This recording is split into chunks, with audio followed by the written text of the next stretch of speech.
ikaw pa rin ang nais ko. Magdamag ang puso ko.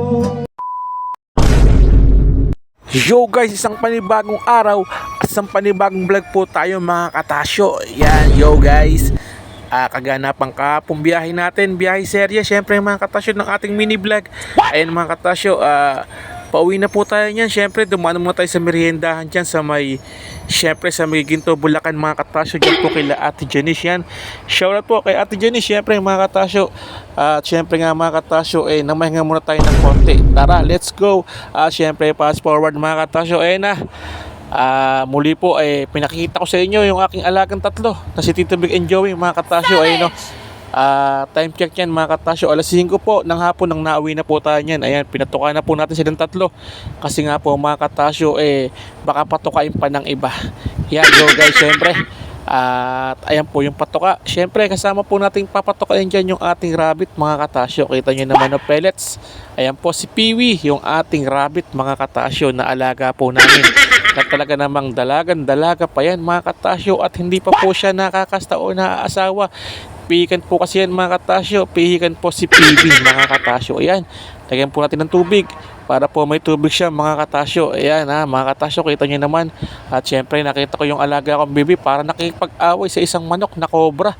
Yung cobrang manok na walang leeg mga katasyo. At syempre flex na rin po natin yung halaman ni Mrs. mga katasyo na sinama na po natin sa pagdilig ngayong araw po ng hapon mga katasyo. Yan, shoutout po sa inyo mga subscriber at followers mga katasyo.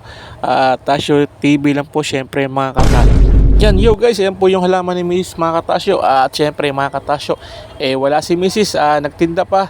Syempre tayo na po magdilig ng kanyang halaman para sumaya naman si Mrs. mga katasyo. Ayan no, ayan pa yung kanyang mga halaman medyo tuyo na talaga mga katasyo. Kaya may nabuti na po natin diligan at baka diligan pa daw ng iba.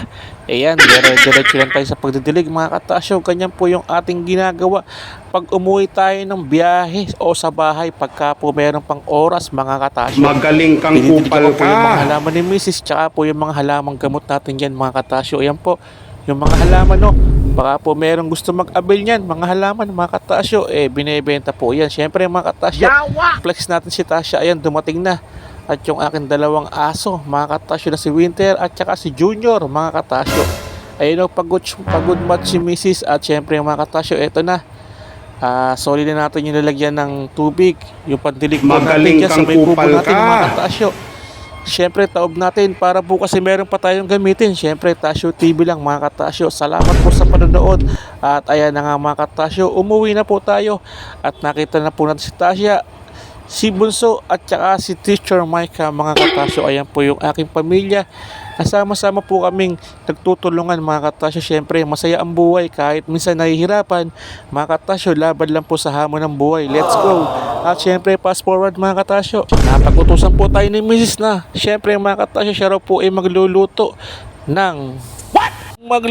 raw po ng biko si Tasha mga katasyo. Kaya naisipan po niya, nagutusan po tayo na maglatik. Syempre mga katasyo, ano pa ba gagawin natin?